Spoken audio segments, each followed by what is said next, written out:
Application of derivative. और application of derivative में मैंने क्या क्या उस दिन किया था।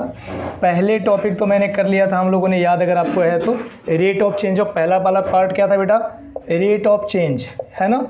रेट ऑफ चेंज वाले एक्सरसाइज को मैंने पढ़ लिया था। अब अगला जो मुझे पढ़ना है आप लोगों के साथ, ये दूसरा इसमें पढ़ना क्या है, इंक्रीजिंग एंड डिक्रीजिंग फंक्शन। ये भी मैंने उस दिन किया था, इंक्रीजिंग एंड डिक्रीजिंग फंक्शन,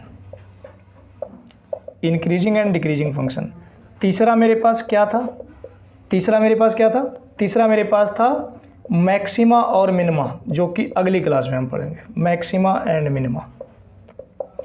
इस बात को समझोगे कि हम पढ़ रहे थे इंक्रीजिंग और डिक्रीजिंग में, इसके कितने टाइप पढ़े थे, कहोगे 5 टाइप पढ़ा था। कौन कौन? पहले मैंने पढ़ा था कि पहला टाइप इसमें क्या था इंक्रीजिंग डिक्रीजिंग में, कहोगे कि यहाँ पे ऐसा कुछ ग्राफ बनाते थे। क्या करते थे? कहोगे सर ऐसे ग्राफ बनाते थे। क्या देख रहे हो? कहोगे सर ए से चला और बी तक गया। Clear note clear? क्या देखा? ए से बी, ये वाली लाइन हमारी एक्स थी और ये वाला लाइन हमारे वाई था। क्लियर है नोट क्लियर? यहाँ से क्या देखा उज्जवल कि जब हमने एक्स की वैल्यू को बढ़ाना शुरू कर दिया तो बाई खुद ब खुद बढ़ना शुरू हो गया। मतलब ए रखने पे ये बाई यहाँ पे था, यहाँ पे कुछ सी मैंने रखा तो ये पॉइंट यहाँ पे चला गया, ऐसे बी आते आते बाई यहाँ पे आ गया। Clear note clear? एक्स के बढ़ने से अगर बाई बढ़ता है, मतलब इसको दिखाओगे कैसे, लेट बी सपोज एक्स के बढ़ने से बाई अगर बढ़ता है, एक्स के बढ़ने से बाई बढ़ता है, तो इस कंडीशन में हम इसको क्या कहते थे, इस कंडीशन में फंक्शन का अगर डेरिवेटिव कर दूं तो ये ग्रेटर जीरो आएगा। क्या आएगा? Greater zero. और इसको हम कहते थे स्ट्रिक्टली इंक्रीजिंग फंक्शन। क्या कहते थे? Strictly increasing function. याद आया? अब यह स्ट्रिक्टली इंक्रीजिंग फंक्शन था पहला। अब आगे मैंने क्या लिखा था, इसी में लिखा था मैंने कि अगर लेट बी सपोज मेरे पास फंक्शन कुछ ऐसा है और ये बन गया कुछ ऐसा। क्या देखा? ए रहा ए और यहाँ रहा बी, इसको मैंने कह दिया एक्स और इसको मैंने कह दिया वाई। ये भी अपने आप में जो ग्राफ है किसका है? कोई फंक्शन का है। ये भी ग्राफ अपने आप में किसका था? कोई फंक्शन का था। क्या देखा कि जब आपने एक्स को बढ़ाना शुरू कर दिया तो बाई यहाँ पे था, नीचे धीरे धीरे धीरे घटना शुरू हो गया। इट मीन्स एक्स के बढ़ने से अगर बाई घटे तो इसको हम क्या कहते थे भैया, इस कंडीशन में इसका डेरिवेटिव क्या दिखाता था? Less zero. और कहते थे ऐसे फंक्शन को स्ट्रिक्टली डिक्रीजिंग फंक्शन। यस और नो? अब बात आई स्ट्रिक्टली डिक्रीजिंग फंक्शन। अब सुनिएगा ध्यान से, यहीं पे तीसरा काम मैंने क्या लिखा था, दूसरे के बाद तीसरा मैंने क्या लिखा था, कहोगे कि सर अगर लेट बी सपोज मेरे पास फंक्शन कुछ ऐसा है, ये फंक्शन हमारे पास गया जा रहा था, ऐसे हुआ फिर बढ़ने लगा। मतलब कहोगे सर ए से चला था, एक्स के बढ़ने से यहाँ पे कुछ पॉइंट बी था, यहाँ पे कुछ पॉइंट सी था और आगे ये पॉइंट हमारे पास डी हुआ। ये एक्स की लाइन थी, ये बाई की लाइन थी। उज्जवल ध्यान देना, जो फर्स्ट टाइम पढ़ रहे हैं जिनको डाउट था। क्या मैंने देखा, हमने देखा कि जब यहाँ पे एक्स को बढ़ाना शुरू किया तो देखो बाई कुछ समय तक बढ़ा, फिर कांस्टेंट हुआ और फिर बढ़ना शुरू हो गया। मतलब कहोगे एक्स के बढ़ाने से अगर बाई बढ़ना शुरू हो जाए या फिर कांस्टेंट हो जाए, इस कंडीशन में क्या कहते थे कि D Y by D X की वैल्यू या तो ग्रेटर जीरो होगा या फिर इक्वल भी जीरो होगा। इसको कहते हैं इंक्रीजिंग फंक्शन। क्या कहोगे? Increasing function. बात समझ में आया? ग्रेटर इक्वल जीरो में क्या कहते थे? Increasing function. अब आगे सुनिएगा चौथा वाला पार्ट। यहाँ पे क्या लिखोगे चौथा वाला पार्ट में? यहाँ से मेरे पास ऐसा कुछ आया, यहाँ से मेरे पास ऐसा कुछ आया, फिर से ये लाइन मैंने एक्स बना दिया, ये मैंने वाई बना दिया, यहाँ से कुछ ऐसा लाया, फिर ये कांस्टेंट हो गया, फिर ऐसे चलने लगा। मतलब ये भी फिर से ए है, ये कुछ बी हुआ, ये कुछ सी हुआ और यहाँ पे डी। मतलब क्या देखा, एक्स बढ़ा रहा हूँ मैं पर बाई घट रहा है या फिर कांस्टेंट हो रहा, फिर से घट रहा।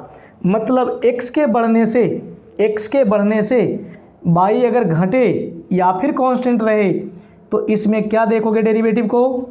यहाँ पे डेरिवेटिव को लिखा था, यहाँ पे डेरिवेटिव क्या दिखोगे? D Y by D X की वैल्यू या तो लेस या फिर इक्वल जीरो होगा और आप कहोगे ये वाला फंक्शन डिक्रीजिंग फंक्शन है। क्या है? डिक्रीजिंग फंक्शन है। Increasing function strictly increasing function, decreasing function strictly decreasing function. यही पढ़ा था मैंने कपिल। अब सुनना मेरी बात ध्यान से। अब हमने क्या कहा था कि जो फंक्शन स्ट्रिक्टली इंक्रीज हो रहा, इसका मतलब अगर इक्वल लगा दी गई तो इसको क्या इंक्रीजिंग कह सकते हैं? मैंने क्या बोला, मैंने बोला कि ये स्ट्रिक्टली इंक्रीजिंग क्यों कहा था, क्योंकि ग्रेटर था, मतलब इसकी एक पॉइंट तो ये इसके पास था। दोबारा सुना था जी, देखें हम ये वाले में आपने कहा ग्रेटर होना चाहिए 0 से या फिर बराबर होना चाहिए, तो ये भैया ग्रेटर है ना, तो इसको स्ट्रिक्टली को अगर हटा के इंक्रीजिंग भी कौन चलेगा, कहोगे यस। अब बात आई यहाँ पे ये लेस है ना, ये भी तो लेस ही था, तो कहोगे अगर इसकी स्ट्रिक्टली वर्ड को हटा दें डिक्रीजिंग कर दें तो चलेगा, मतलब सारे फंक्शन जो स्ट्रिक्टली डिक्रीजिंग है वो डिक्रीजिंग भी होंगे, सारे फंक्शन जो स्ट्रिक्टली इंक्रीजिंग है वो इंक्रीजिंग भी होंगे, चलेगा या ना चलेगा। पर जो इक्वल अगर आ जाए तो यहाँ पे क्या कहोगे, सिर्फ इंक्रीजिंग, सिर्फ डिक्रीजिंग, स्ट्रिक्टली नहीं। यस। अब एक और पांचवा पॉइंट हमने क्या देखा था उस दिन, पांचवा वाला पॉइंट हमने देखा था बेटा, वो ये था कि एक फंक्शन हमारे पास है और ये रहा x और ये रहा y, ये वाला कुछ ऐसे चला ऐसे आ गया, मतलब यहाँ पे कुछ a था और यहाँ पे कुछ b था। क्या देखा आपने, a x को बढ़ाना शुरू किया, कुछ देर तक y तक बढ़ा, फिर कांस्टेंट हुआ, फिर गिरना शुरू हो गया। एक ही ग्राफ तीन बातें बता दिया, एक ही ग्राफ तीन बातें बता दिया कि x के बढ़ाने से y या तो बढ़ा या फिर घटा या फिर कांस्टेंट हुआ। इसको क्या कहते, इसको कहते हैं नाइदर इंक्रीजिंग और नॉर डिक्रीजिंग, नाइदर इंक्रीजिंग और नॉर डिक्रीजिंग। समझ में आई बात, क्लियर, नोट क्लियर। एक ही फंक्शन के अंदर इंक्रीज भी हो रहा, डिक्रीज भी हो रहा और फिर वो कांस्टेंट भी हो रहा, उस कंडीशन में क्या कहेंगे कि ये ना तो डिक्रीज हो रहा, ना ही इंक्रीज हो रहा और ना ही कांस्टेंट रह रहा, मतलब ये ना तो इंक्रीजिंग कहेंगे ना डिक्रीजिंग, ना ही नाइदर इंक्रीजिंग नॉट डिक्रीजिंग। अब एक क्वेश्चन देखिएगा आप लोग, लिखिएगा, इस यहाँ से करते हैं हम लोग। क्वेश्चन हमारे पास ये है बेटा, सो दैट, क्वेश्चन देखिएगा इसमें इंक्रीजिंग डिक्रीजिंग का। पहले एक क्वेश्चन छोटा सा करें क्या, कल मैंने किया था शायद आप लोगों के साथ, वो क्वेश्चन बार बार आता है बेटा, एक बार थोड़ा सा आर्यन बलिदान दो 5 मिनट का। एक क्वेश्चन मैंने कल आपको लोगों के साथ किया था, ये क्वेश्चन हर बार आता है पेपर में, प्लीज़ इस क्वेश्चन को एक बार और रिपीट कर देते हैं। क्वेश्चन हमारे पास है बेटा यहाँ पे, ये एक्स था, हो इसको मिटाने की ज़रूरत नहीं थी, यहाँ पे था फंक्शन हमारे पास है, फंक्शन हमारे पास है, पहले फंक्शन है यहाँ पे है x4/4 और -x³ -5x² प्लस 24x और प्लस 12। इसको क्या हमने कहा था, इसमें बोला गया कि बताइए ये कौन सा इंटरवल में, फाइंड द इंटरवल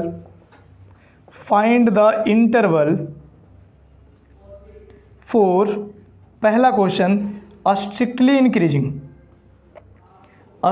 इंक्रीजिंग और दूसरा क्वेश्चन इसमें स्ट्रिक्टली डिक्रीजिंग।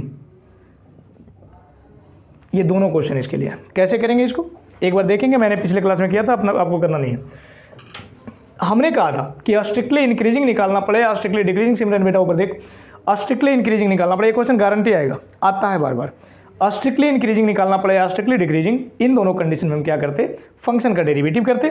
डेरिवेटिव को क्या दिखाते, अगर ग्रेटर 0 हुआ तो क्या कहोगे आप, स्ट्रिक्टली इंक्रीजिंग, अगर लेस 0 हुआ तो स्ट्रिक्टली डिक्रीजिंग, अगर ग्रेटर इक्वल 0 हुआ तो इंक्रीजिंग, लेस इक्वल हुआ तो डिक्रीजिंग। अब बात आई एक बात कि यहाँ पे जब मैं डेरिवेटिव निकाला तो इंटरवल कैसे लाऊंगा, कहोगे सर जब डेरिवेटिव आएगा तो डेरिवेटिव को 0 के बराबर रखते हैं, और 0 के बराबर रखने से मैं क्रिटिकल पॉइंट लाता। क्रिटिकल पॉइंट क्या होता, वो सारे पॉइंट्स जहाँ पे ये पूरा फंक्शन अपने आप को 0 कर दे, यस और नो, क्योंकि इसका डेरिवेटिव को मैंने 0 कर दिया।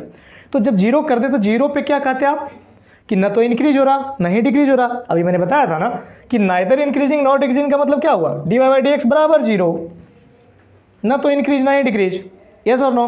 अब बात आई कि जब न तो इंक्रीज हुआ ना ही डिक्रीज हुआ तो वहाँ पे तो हम कहेंगे कि फंक्शन कुछ दे नहीं रहा। अब उससे पहले या उसके बाद ये बढ़ रहा है या घट रहा, उसके अकॉर्डिंग इंक्रीजिंग और डिक्रीजिंग को डिसाइड कर लेंगे। तो करते हैं, सुनिएगा, इस फंक्शन का बेटा डेरिवेटिव निकालते हैं f'(x), क्या करोगे, कहोगे सर 1/4 तो बाहर कर दो और x4 को लिखोगे 4x³ -3x² और माइनस में 10x होगा और प्लस में 24 चलेगा। मेरी बात सुनेंगे ध्यान से, 4 से 4 फिनिश।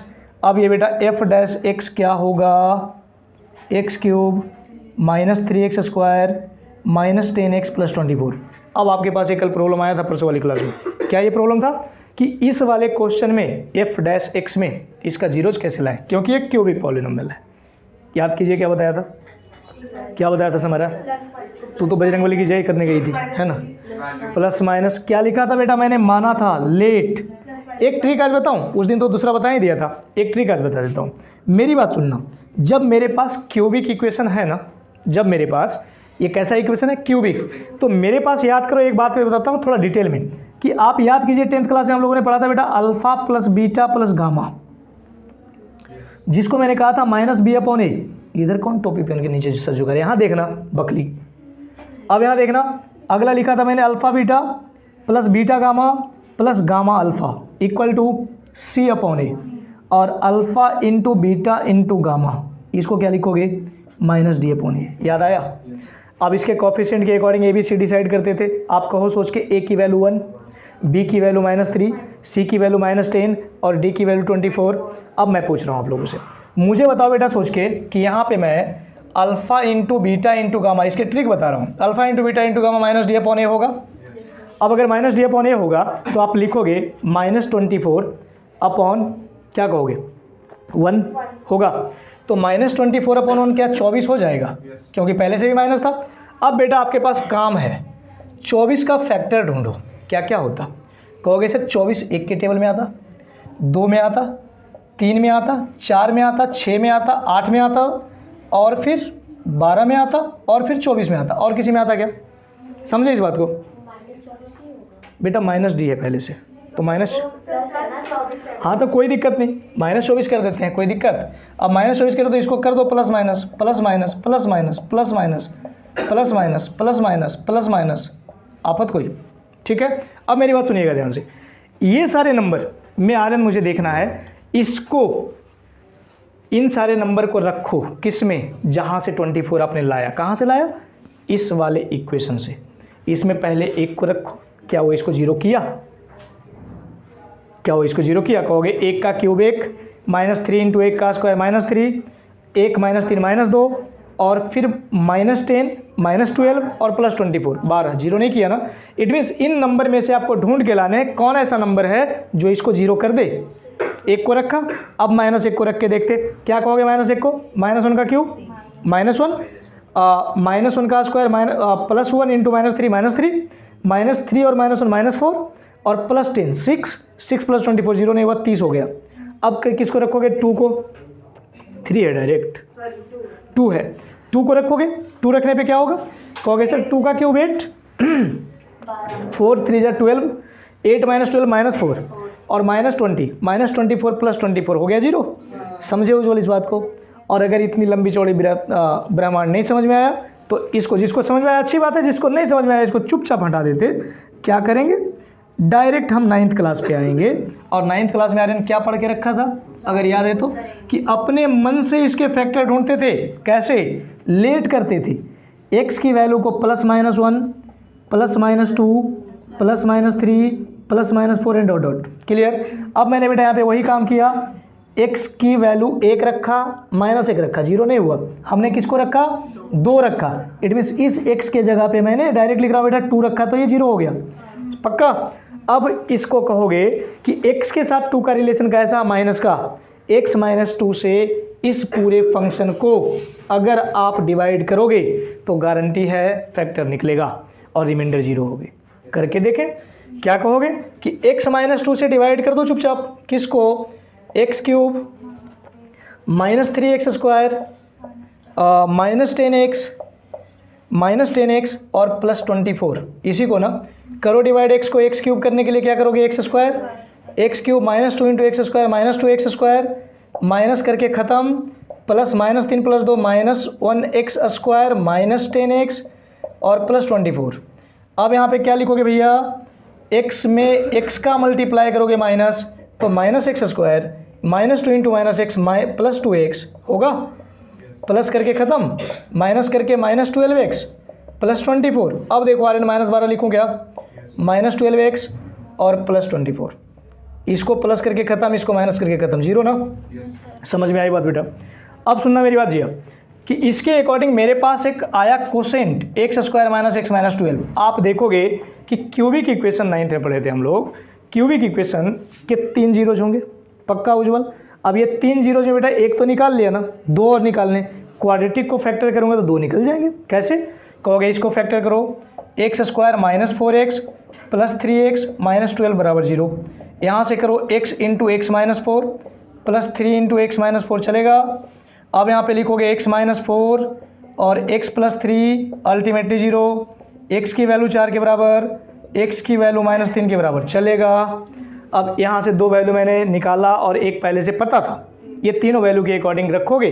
अब कहोगे सर इंटरवल कैसे पता करते, यहाँ पे लाइन बनाते, इधर मैं लिख देता हूँ माइनस इन्फिनिटी, यहाँ पे लिख देता प्लस इन्फिनिटी, इसको ऑर्डर में लिखो, 2 को -3 को और 4 को, यहाँ लिख देते -3 2 और 4, कोई दिक्कत।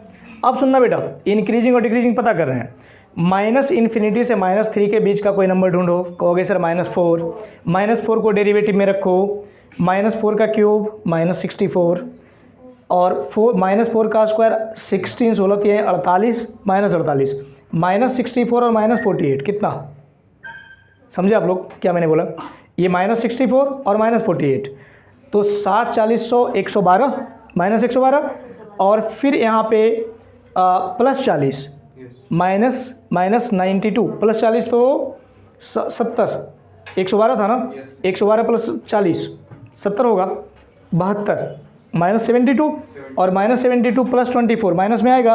आप कहोगे सर यहाँ पे तो माइनस आ गया, नेगेटिव, पक्का। अब सुनिएगा, इन दोनों के बीच का कोई नंबर रखो, एक रहेगा, 0 रख दो, तो रखोगे 0 0 0 24, कहोगे सर यहाँ पे ये पॉजिटिव आ गया। अब यहाँ पे का कोई नंबर रखो, 2 और 4 के बीच का 3 को रखोगे क्या होगा 27 और -27 खत्म और -10 इंटू 3 -30 प्लस 24 फिर से नेगेटिव। अब यहाँ पे 4 के बाद कोई नंबर रखो, 5 रखोगे तो 125 और -75 50 और -50 खत्म प्लस 24 पॉजिटिव। अब देखना ध्यान से, जहाँ जहाँ पॉजिटिव है वहाँ वहाँ इंक्रीजिंग, जहाँ जहाँ नेगेटिव है वहाँ वहाँ डिक्रीजिंग। लिखेंगे कैसे, लिखोगे पहले क्वेश्चन का answer strictly increasing, strictly increasing कहाँ पे देखो ध्यान से, स्ट्रिक्टली इंक्रीजिंग हमारे पास कहाँ हो रहा है, कहोगे -3 से लेकर 2 तक ओपन ब्रैकेट, क्योंकि -3 क्यों नहीं लिया, क्योंकि वहाँ 0 हो रहा, 2 क्यों नहीं लिया, वहाँ पे 0 हो रहा, यूनियन 4 से लेकर इन्फिनिटी तक, कोई दिक्कत। और दूसरा क्वेश्चन मेरे पास था स्ट्रिक्टली डिक्रीजिंग, स्ट्रिक्टली डिक्रीजिंग क्या लिखोगे, कहोगे -इन्फिनिटी से लेकर -3 तक और यूनियन 2 से 4 तक, कोई प्रॉब्लम, आंसर यही लिखोगे जी। समझे सब लोग, ये क्वेश्चन को एक बार लिखें पहले और इसके बाद हम दूसरा क्वेश्चन करते हैं।